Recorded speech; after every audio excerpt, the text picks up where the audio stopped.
Une plaque en souvenir du soutien apporté par les Japonais lors du pire accident nucléaire américain. Nous sommes devant la centrale de 3 Mile Island, en Pennsylvanie.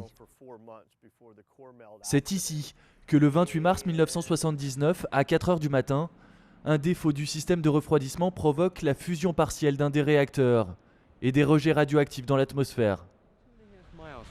Don s'en souvient bien, lui qui aperçoit depuis son jardin la centrale. Il ne sera informé de l'incident que le lendemain par le gouverneur qui conseille d'évacuer enfants et femmes enceintes dans un périmètre de 5 miles.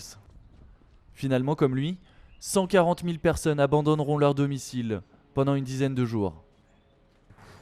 On est resté enfermés à l'intérieur, c'est ce qu'ils nous ont conseillé de faire et on pensait qu'ils savaient ce qu'ils faisaient. Mais je pense avec du recul que les gens qui exploitent le site soit nous ont menti, soit ne savaient pas ce qu'ils faisaient. Dans le village d'à côté, Marie, un détecteur de radioactivité à la main.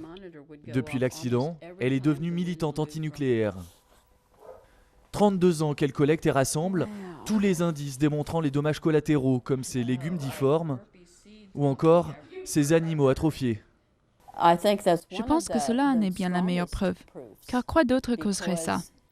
De toute ma vie, je n'ai vu ces choses-là que dans des livres scientifiques sur les expériences autour de la radiation. Ici, le travail de décontamination a duré plus de 10 ans, jusqu'en 1993. Eric dirige le centre indépendant d'observation de la centrale, alors pour lui, un désastre nucléaire tel qu'il se déroule au Japon n'en finit jamais. Cet incident va continuer pendant des générations. Ils vont devoir décontaminer, vidanger, mettre hors service l'appareil et traiter des millions de litres d'eau radioactifs. Donc c'est un effort intensif qui va nécessiter beaucoup de ressources pendant des années. Ça va bien au-delà de l'intérêt du public sur ce sujet. Quels sont les risques pour la santé et l'environnement? Ces questions font encore débat entre associations antinucléaires et autorités locales. Une chose est sûre, 3 Mile Island a marqué les esprits en Pennsylvanie et bien au-delà. Depuis cet incident, aucune centrale nucléaire n'a été construite aux États-Unis.